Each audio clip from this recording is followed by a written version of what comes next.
Good afternoon, people, and welcome to another FemaleFriYay, where you can't be where you can't see. Now, this lady, today we're going over to Pennsylvania because she was personally recommended to me because she was apparently such a block superstar. I would like to introduce Associate Professor Veena Graff. How are you doing today, Veena? I'm doing well. I'm doing well. It sounds like you're really busy, but I think that's the nature of someone who's an RA block star, right? Maybe. So we're going to start really, really simply and ask you, what's your name? Where do you come from originally? And where are you currently working? Sounds good. So my name is Veena Graff. I am an assistant professor here at the University of Pennsylvania in Philadelphia, Pennsylvania. Originally from the Midwestern state of Indiana. That's where I did my medical school and then did my anesthesia residency and pain medicine fellowship in Vermont, in the state of Vermont in the United States, and then came on to faculty here at UPenn since 2016 and currently and been there since. And what attracted you to regional anesthesia as a career? Yeah, so during residency, I've always loved regional anesthesia. Even during our general anesthesia training, we did do a lot of regional anesthesia blocks in Vermont. When it came time for me to doing a fellowship, either in regional anesthesia or chronic pain medicine, I actually chose the chronic pain medicine route because we did so many regional anesthesia blocks in acute pain service time during residency that I felt very comfortable practicing in that field. So I wanted to further my pain knowledge by doing a pain medicine subspecialty so that I can be an expert in acute, subacute, and chronic pain medicine, including as well as regional anesthesia. They're all very complementary, aren't they, to Yeah, each other? very, very So well. if you weren't doing the spectacular things that you're doing now as an anaesthetist, what would you be doing with your life, do you think? I think a lot of my friends ask me this, and I'm quite passionate in music, and I had a little bit of a side career in the art of DJing, so I would probably do something in that Okay. light. So yeah. And what's your favourite part of your job at the moment? Honestly, I love clinical anesthesia, clinical pain medicine, the old art of just, being bedside with the patient, of doing clinical medical care. And I love teaching the residents and the fellows when we do these various types of blocks and different types of anesthesia.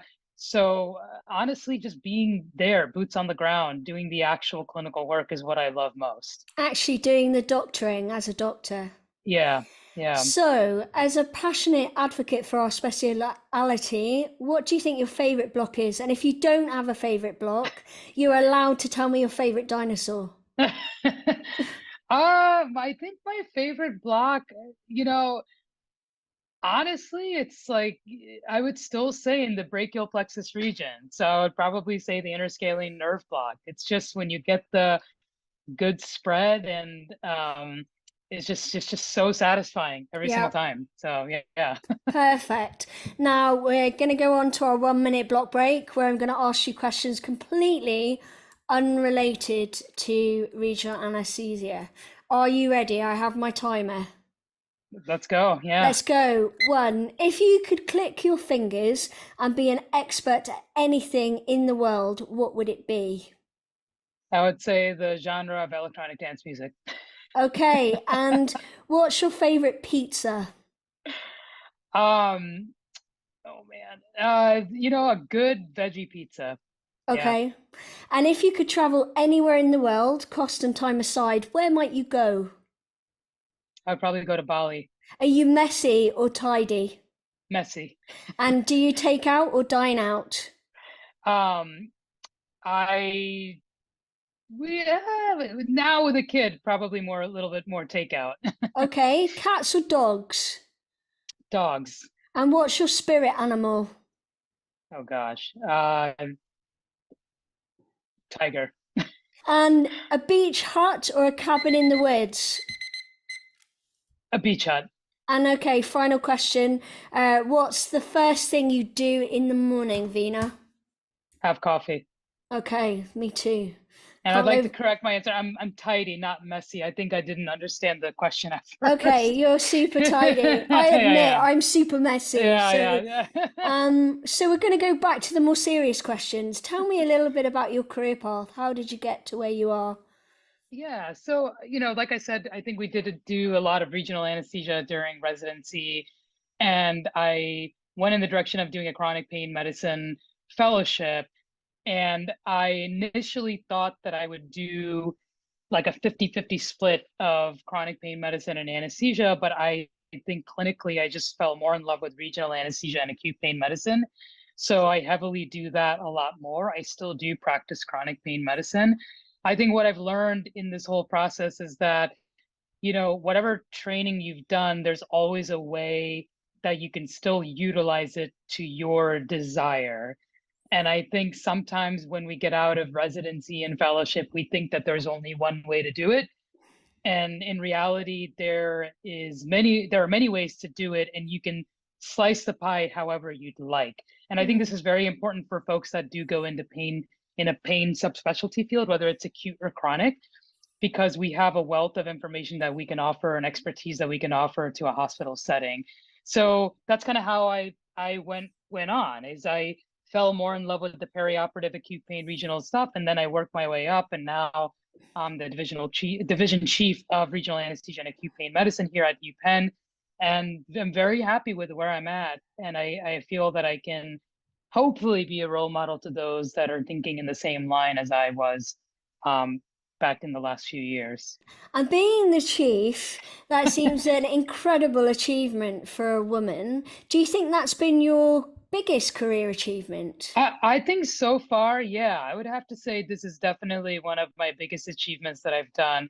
I think, actually recently we published this e-newsletter in ASRA about talking about how very little women are represented in sizable leadership roles, Mm. like division chief, block chiefs, of their respective subdivisions. And I feel that I may have, cracked into that a little bit. So I do feel like an overwhelming sense of achievement doing that. And also at a big institution like University of Pennsylvania, which is, it's an Ivy League institution, and it's just historically you see a lot more men in these kinds of roles. So it really does feel like it's a big achievement. And I think our department is going through a lot of amazing changes with women taking on leadership roles, including our own chairwoman, Dr. Deb Cully, who was the first woman chair even at UPenn for the Department of Anesthesia. So I do feel that this is a big achievement.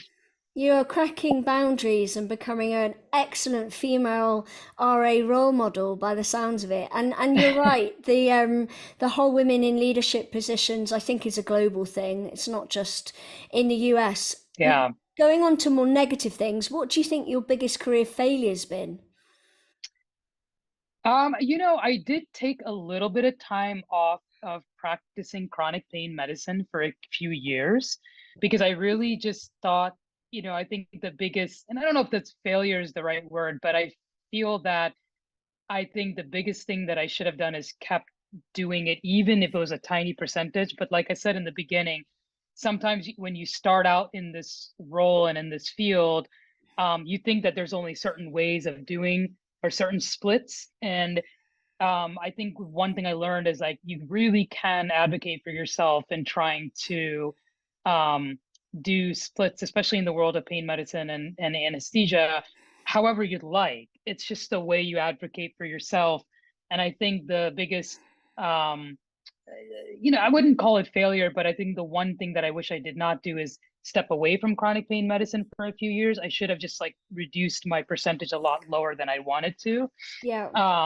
But it's okay because I went right back into it. And I think with age comes wisdom and, more of a voice and, really advocating what kind of split that I really wanted. And now I feel very, very content with what I have right now with the splits. Perfect. Advocating for Yeah. yourself. Yeah. What do you think the best piece of advice you've ever been given is, either career or in your personal life? Um, I think the biggest piece of advice is always surround yourself by folks that support you. Um, and then really you know, continue doing that for others as well. I think it's easy to fall into certain scenarios where if somebody did not think that way made sense to them, well, it just didn't make sense to them. But maybe for you, it really does make sense. And you just need to find your supportive crew who listens and says, hey, just go for it. Try it out. You never know. Just do it. And I think that's very, very important because there is no wrong or right answer.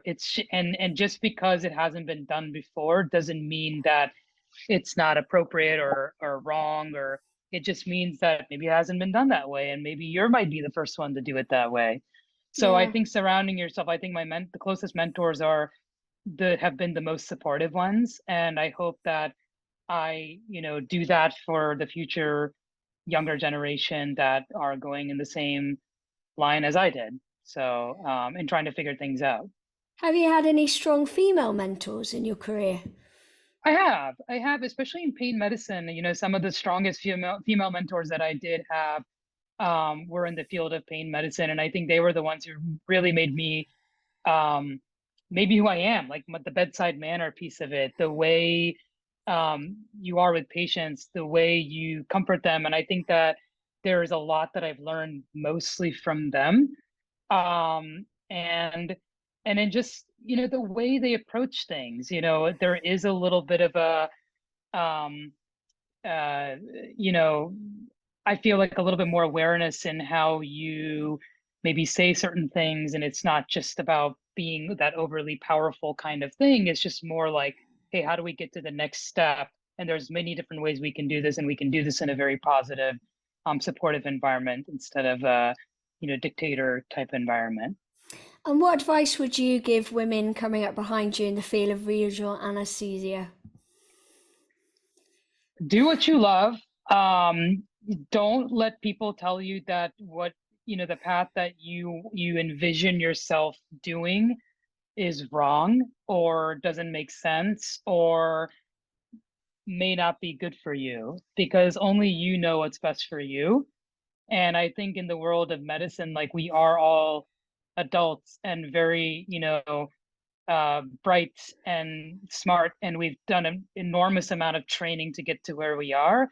And it takes a lot of patience and work ethic and brains to get to where we are. So when it comes time to knowing what you want or envisioning what you want, believe that you know what you want and envision what you want, and don't let others tell you that, nah, that doesn't make sense. Because the way I see it is like, you had to get to this point in your life, you had to surpass all these steps.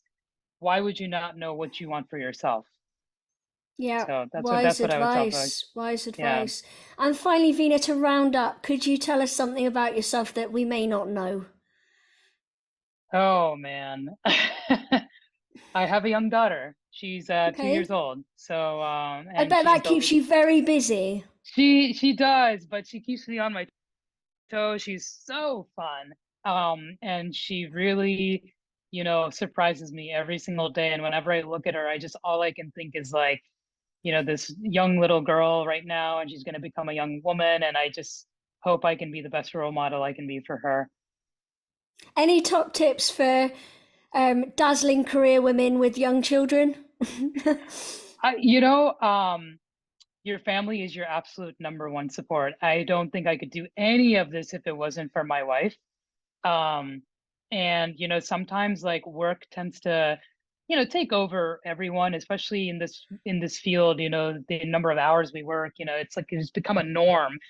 But always, always, always take time for your family. They are your number one support. They're the ones that are there supporting whatever you do. So sometimes you can put work stuff on the back burner and just get on the floor and roll around with your little boy or little girl, whoever you have, your dogs, your cats, whatever. And I think it's really important because that's good for the mind, good for your well-being, and also just good for, always having that connection with your family, who is your number one support. Absolutely. Now, Veena, you have been an absolute superstar today. Thank you for joining us on Female Friday. I hope you enjoy the rest of your day. Thank you so much. I appreciate it. No worries.